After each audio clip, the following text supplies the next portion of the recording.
We go, we're live. Well, welcome.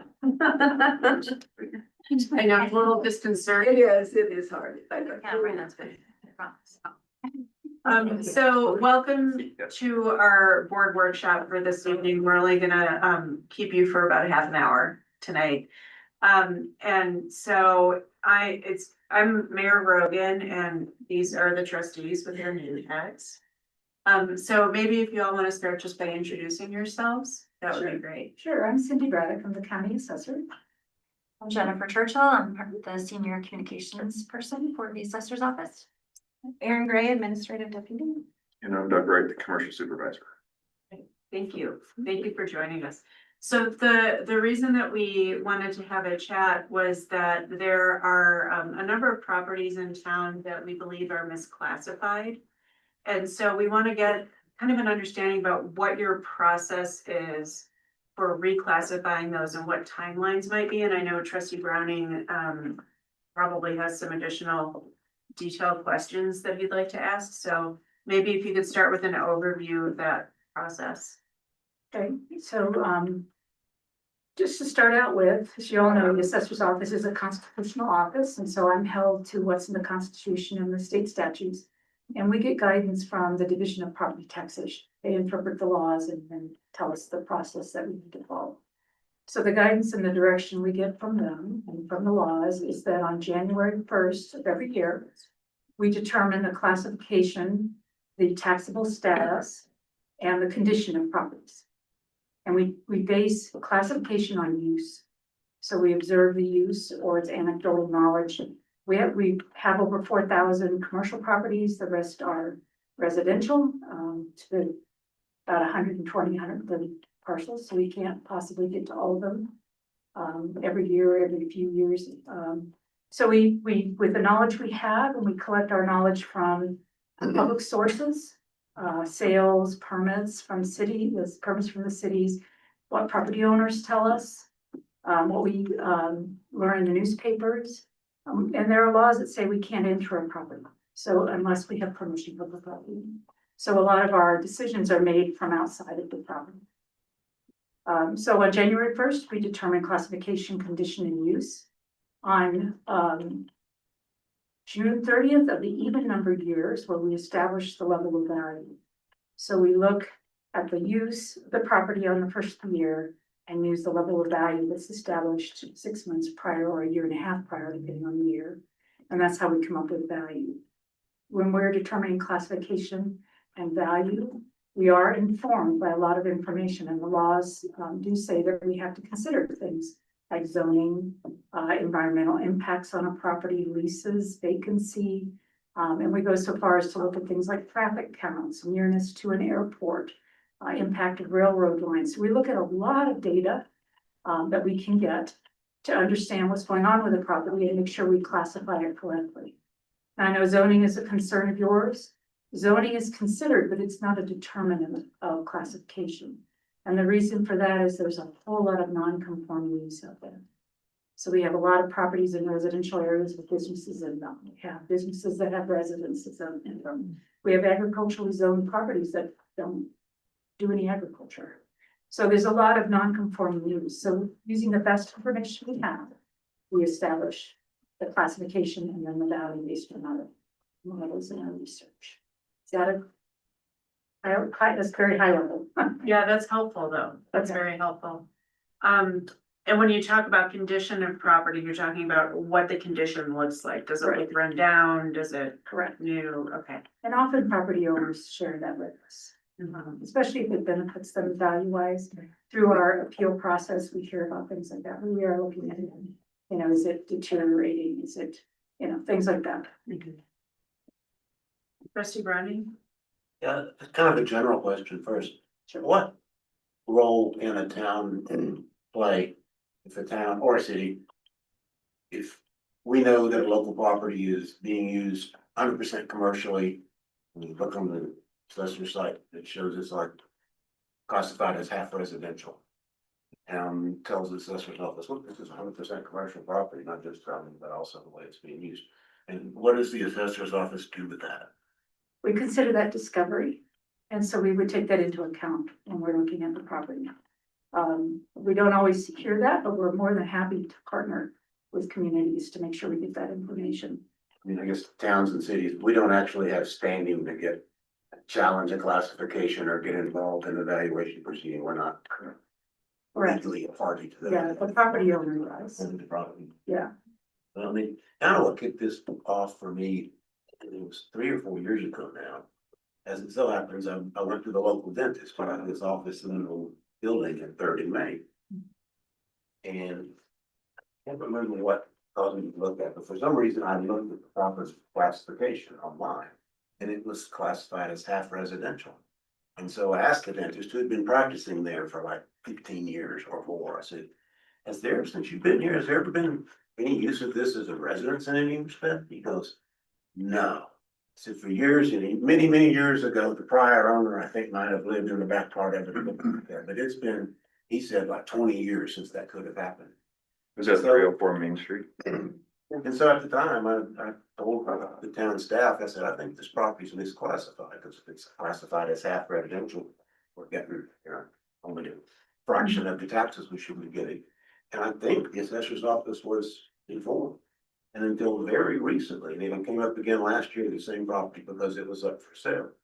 Until recently, it was still shown as half residential. I looked today, and now it says there's no information available. No, that's one of the ones I was working on, Aaron. Yeah, so I just wondered, why would it take years if the town says, look, we know this property is 100% commercial, why is it classified as half residential? Sure, and at some point in time, I was just looking at the history of this property, and which I think our records go back, to 1995 or something like that, trying to figure out when it went from 100% commercial, right, to a mixed use property. I couldn't find it, but at some point, my guess would be someone from our office came into that property and they were saying, we're living here, we're using this as residential.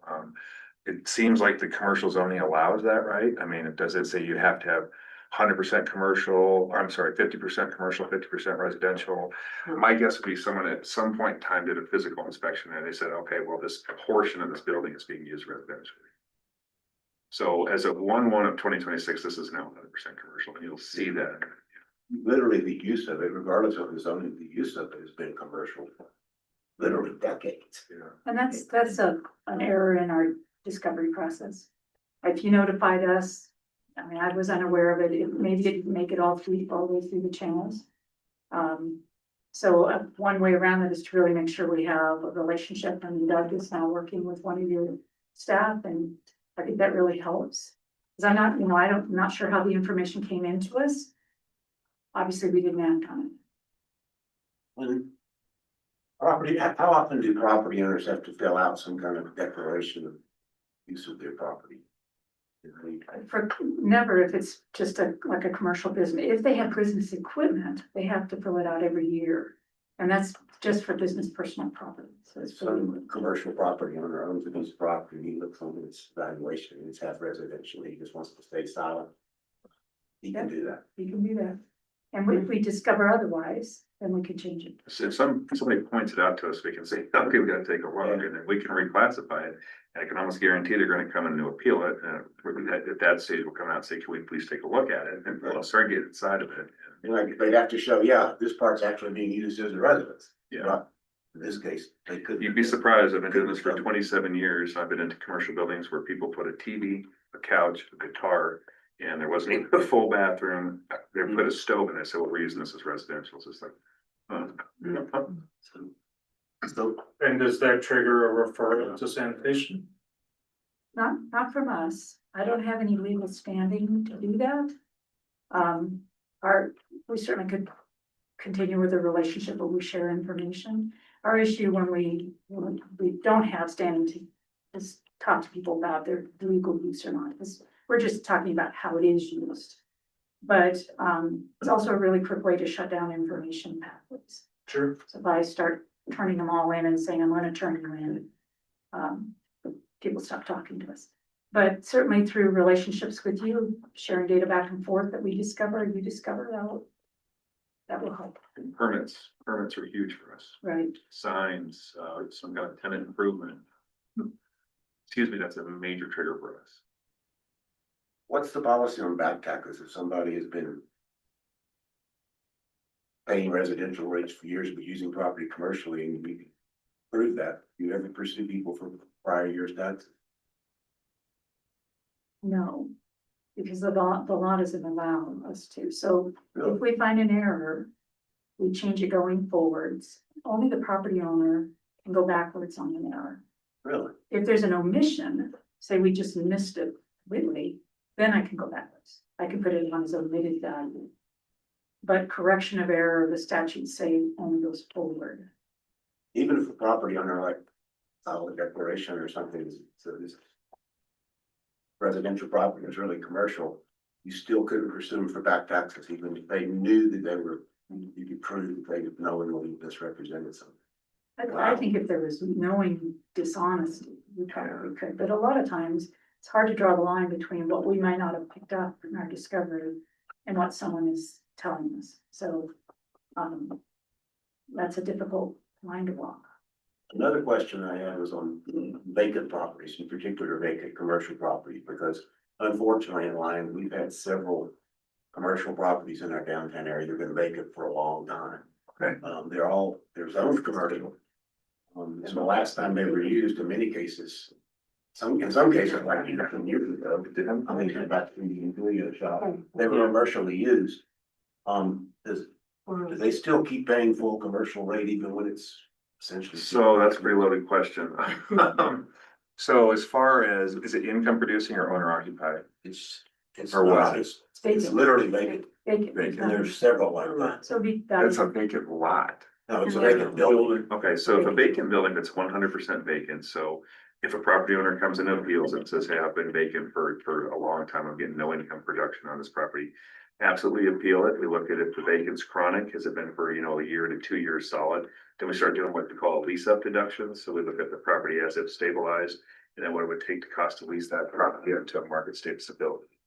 If that makes sense, we'll do a lease up deduction on, it's gotta be chronic. We're not looking at frictional vacancy. I mean, it's gotta be chronic and sustained for a minimum of 2 years. Like, there's one property here, literally almost in the middle of our downtown, that's been vacant since shortly after the flood, so 2013. What's the address? Just curious. Yes, the one, right, I can look it up. Look it up. So somebody decides they don't want to use their Even- commercially zoned property, it's a business that closed down not long after the flood.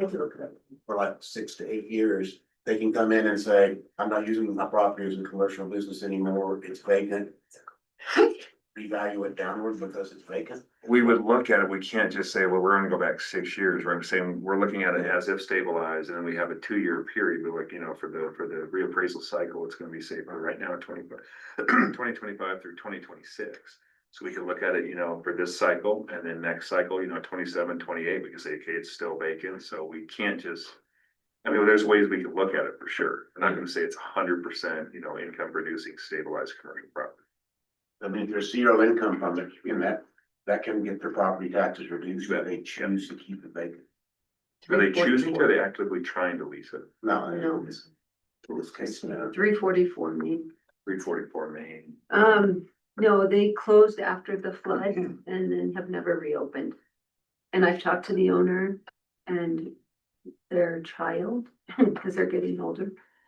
And they say they don't have the bandwidth to reopen. Interesting, okay. Hmm. So 344 Main Street, we have that as a mixed use property, Mhm. 962 square foot retail, 1,300 square feet, single family residence. So there's somebody living in there. Well, this is the property, it straddles 2 streets. Okay, So in the front is commercial on Main and in the back is their residence that they have leased off and on over the last 10 years. okay.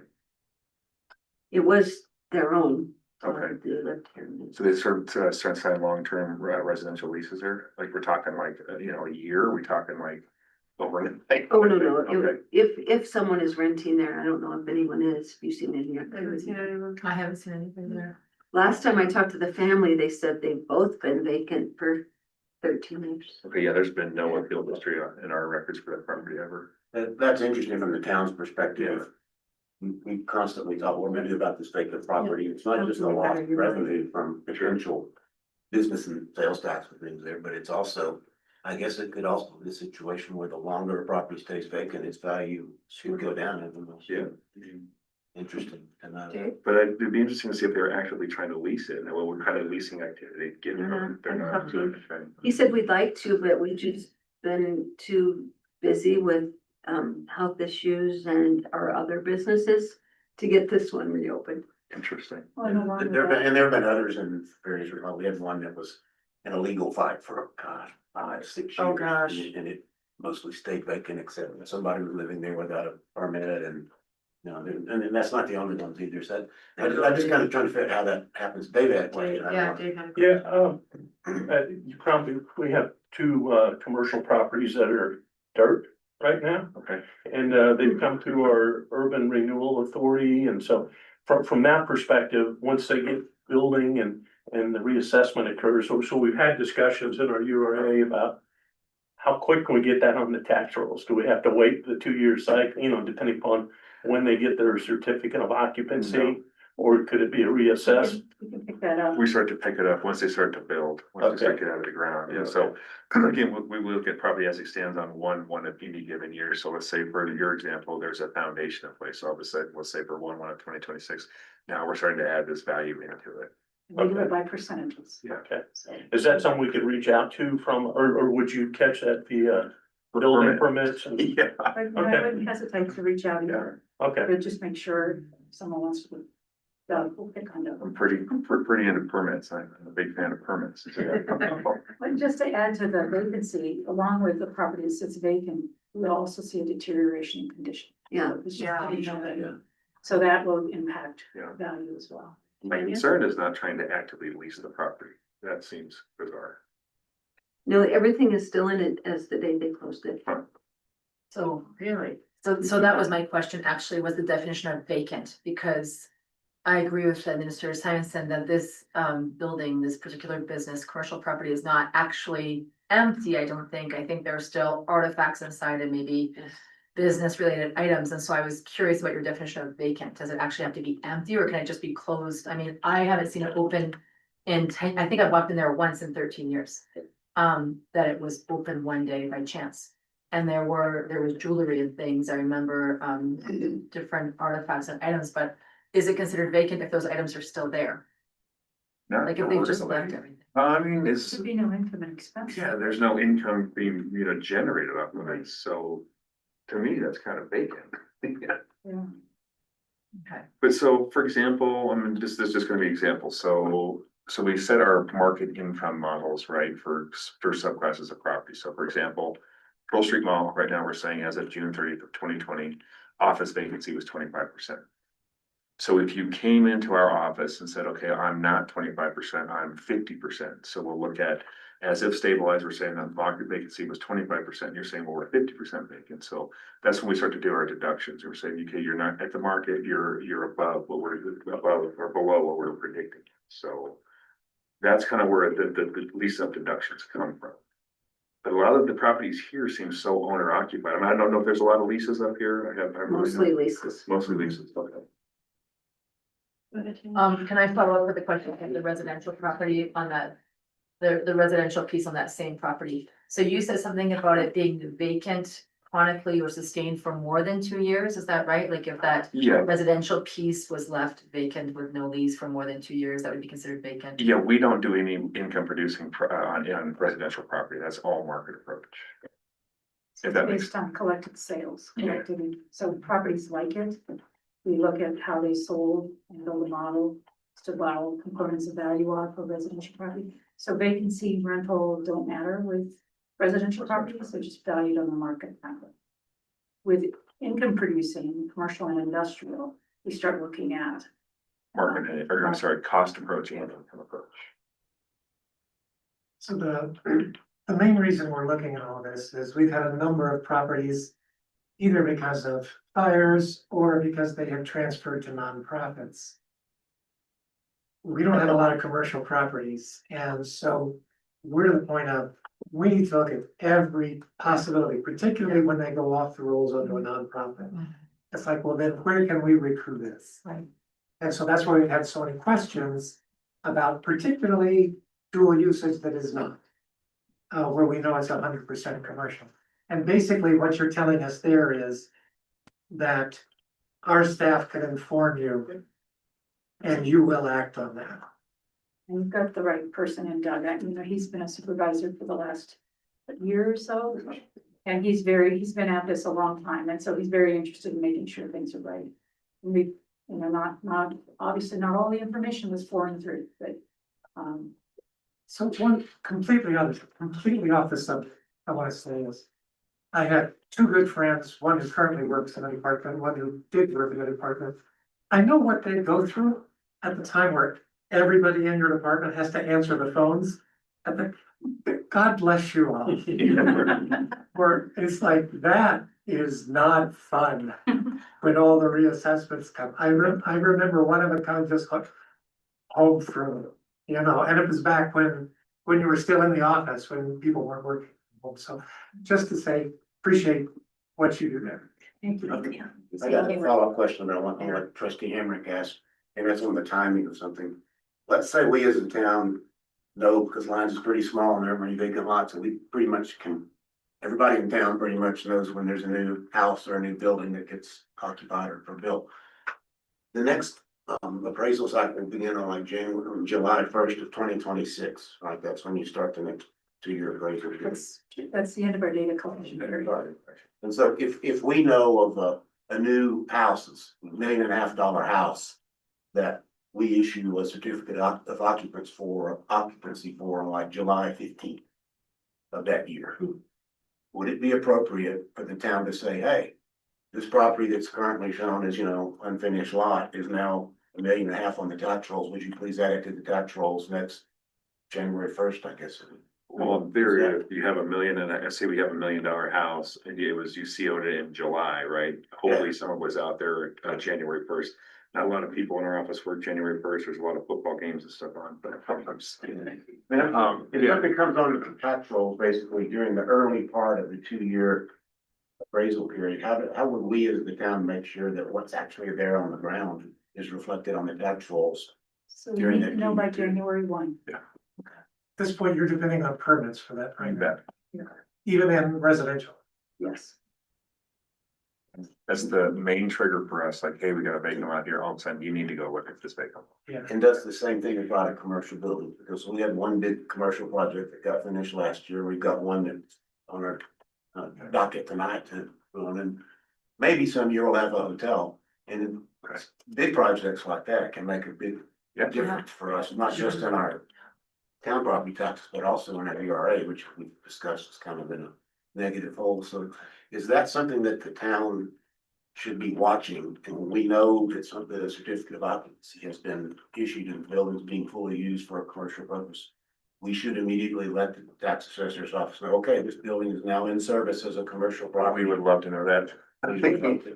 So for example, the city of Boulder's website, you go and you put that permit number in there and they give you a whole lot of detailed history, like, this inspection was done here, here and here. And all of a sudden we can see that CO date. It's a big one for us because say if a property was CO'd, say right now, we're at December 15th. Right. And we're gonna say, okay, as of January 1, 2026, this thing's 100% ready to go. So it's huge information for us. Yeah, I'm just curious, do we know how many permits have been issued in the town of Lyons for this year? Because we're really close to January 1st, so I'm just curious if that number is already known, if we've already communicated that We number. can hold that information. Do you happen to know that number? Does anybody know that No, number? not from my head. And are you looking for that number actively? Like, do we need to communicate that with you? Well, yeah, I mean, so I can tell you how many, we have what we call appraiser dashboards. We look for any permit in any municipality, so we can boil it down to Lyons and say we have this many, but. And also, how are we getting the permit information from you guys, really well? I mean, I guess well enough take the permit. Right, information, and our so, GIS department has a relationship with your permitting folks, and we get us data once a month. And it gets uploaded into our system. I would feel so reassured if I knew that you knew that number in the next couple of weeks. We can. You can just look that up on the computer. Yeah, we can Okay. hold it. I'm interested in this hotel. You said there's a new hotel now? or- It's Right now, it's a block of dirt. Okay. Yeah. Development plan But they approved. bought No 3 lots construction. Okay, in so- Main Street. Is that 300? What is that, That is, 400 or 343? 347, Okay, 347, 349, 340. Yeah. three, Yeah, and it's, the development plan has been approved for a while. The developers have been waiting for more friendly interest rates and Okay. things that, you know, timing is everything. So, 19-20 million dollar project, so. yeah. Should we let you know once the shovel is in the ground? See, I'm starting to catch on now. I'm like, They put a okay, fence up. every step of the process. Do we have your email, right, Doug? You do. I don't If have you it. don't, it's D right. Well, I do have one question, because I've been working with Aaron, I was kind of open, like, sorry about his mother, but my last question, excuse me, the one property I have not gotten re-described yet is 310 Main. So, and I don't know Oh. what the commercial component is then. that is, the property with the gnomes in the front that Yeah, is in a fully commercial zone, but has been used as rentals, a single family and numerous rentals Okay, for many years. But we don't consider that commercial, okay, and you guys consider it single family we have it as a, or residential. yes, Your classifications are either commercial, industrial, or residential. or mixed use. Mixed use, can have a mixed use. So is there any overlap with the town's zoning? Cause I mean, that's a law for us locally that you need to be zoned, so we need to implement it if we know a person is not using their property correctly. Yeah, and I think Aaron was saying that there was an application there for, was it for a construction office? Oh, that's the one next door to it. If you get information like that, someone's applying for this, you know, this office or construction. I think that's that would be huge for us. 314. That's 314. Okay, sorry, I've got 310. 310 is, I don't want to use names. Is it Airbnbs? Why did I feel like it's divided into units and they're being, No, they're long. they're long term, not short term? There's really no laws for using Airbnbs right now. So these Airbnbs are on local. We allow one, short-term unit behind a commercial property, but not without a not without a commercial business in the front. And this one is used as, I believe it's 4 long-term units. Or really? Or, and then their own house, but on one property, but really, they're paying residential, not commercial. We have pursued this many times since I've been here. And now that's why there's a sign above it that says it's 304 is what we're discussing. 304 Main Street, like it's a business name. yeah, But but it's not, Well- That's the former dentist office. Yeah, no, we've got, next door to that. no, it's just west of that. Main Street. Wait a minute, 304 is that one. 304 is now per our. 310 is the one that is several long-term rentals. That's the one I'm in place for that, yeah. That's our biggest issue with us is, do we pursue a zoning violation? When we've reached out many times. Is it R1? What is it? No, it's commercial. It's called commercial That, and there all are of the 5 residences there? Mhm. Would it need to be R3 or? No, that would be spot zoning. No, it needs to be commercial in the front.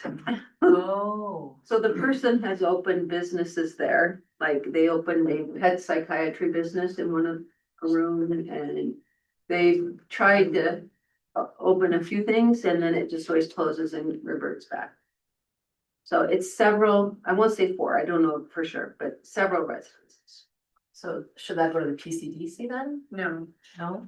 It's a code compliance there, issue. yeah. But it's whether or not we want to pursue that when it's been used that way for, again, as trustee Browning said, decades.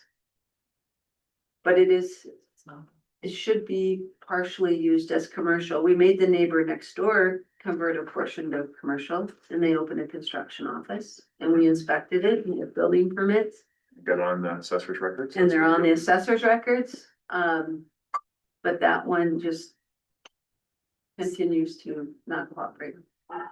Well, do we have any final questions for the assessor's office? I got one more, it's related. And that's property sales. Let's say an old house in line has been valued at $600,000. You probably find them for less than that these days, and it sells for $1 million midway during the year.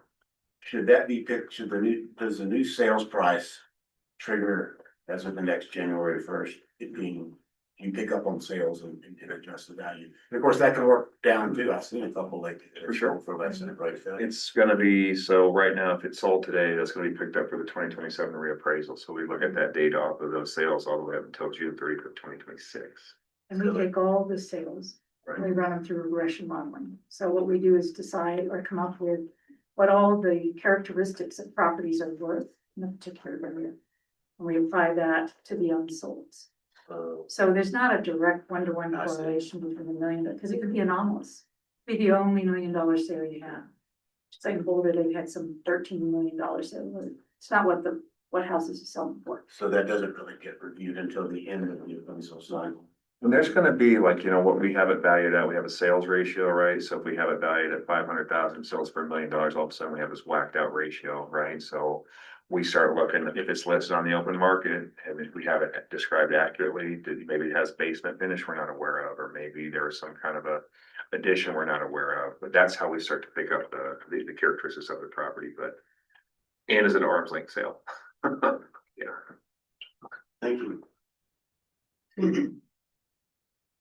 Well, thank you so much. Yeah. For taking the time to come and talk to us. It's been super helpful. Very. Really, really appreciate it. Anytime, please. And don't we appreciate your partnership. Sure. Don't hesitate to keep it going. Yeah. And just last thing we noticed is we've come to an awareness that around tip areas, we need to have a little more consolidation of who's doing what. And so Doug is gonna take on the commercial side of tip areas across the county, Oh, just so great. we have some common thinking, common work and all of that, and help Aaron stay informed of what's going on. So hearing from you guys that there was an issue has helped us address sort of a place that we needed to do some. Terrific. Let us know if you ever want to join our URA meetings. Commissioner Loachman's opinion. Well, in the interim, let me know what to do with 310 Main Street, because I don't know. No, well, right now, it is all residential, I believe. Okay. When that new hotel gets developed, make sure we have a. As soon as the shovel is in the Yeah. ground. Yeah. Well, actually, We'll invite you to permits should be issued before they have the shovel in the ground. Yeah, you'll see some really nice permits. If you reach out to us, we can let you know how many active permits we have for the city of Lyons, but I don't know. I can pull it together. Yeah, I would love to know. Compare to ours, make sure, and then if there's a discrepancy, we'll work on it. Yep. Yeah, that sounds great. And we have until January, And that's beginning or end. Beginning. Okay. So we'll get a number for you in the next couple of days. Yeah. And get that to you. Should I send it to you, Victoria? Sure, I can pass that. Should pass it. All right. Thank you. Thank you. We're driving down, be careful going back on 36, there's elk and deer out sometimes. Okay. Thank you. That way. Oh, you're the other way? Yeah. Okay. Thank you. Thank you. Thank you. Thank you. Doug, Right. Great. There you are. WR, WR. got it. Well, thank you guys.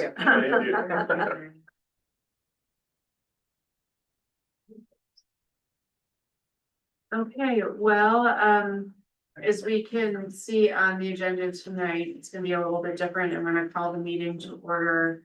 And then we're gonna go right into executive session. Assuming that the board votes to go into executive session. Trustee Williams, I'll ask you to step out of the room for that. I think you should be here for the roll call. Yeah. And then- Okay, so then I will call the Monday, December 15th, 2025 Lions Board of Trustees meeting to order. Can we have the roll call, please? Yes, Mayor Rogan, Present. Mayor Pro Tem Williams, Present. Trustee Hamrick, Present. Trustee Dottie, Present. Trustee Lowell, Present. Trustee Browning, Present. and Trustee Williams. Present. If you please rise for the pledge of allegiance.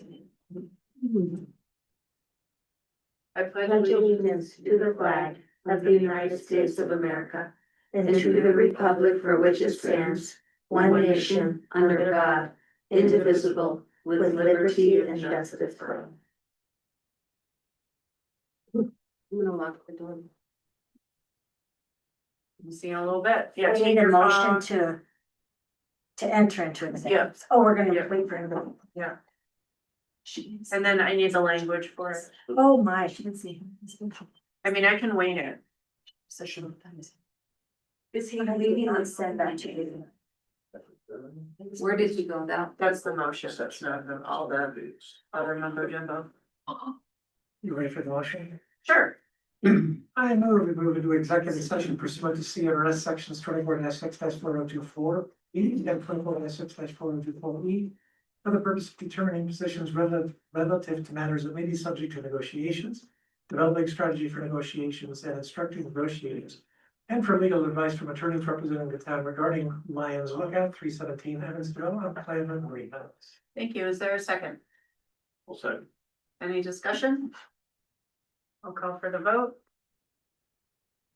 And that motion passes unanimously.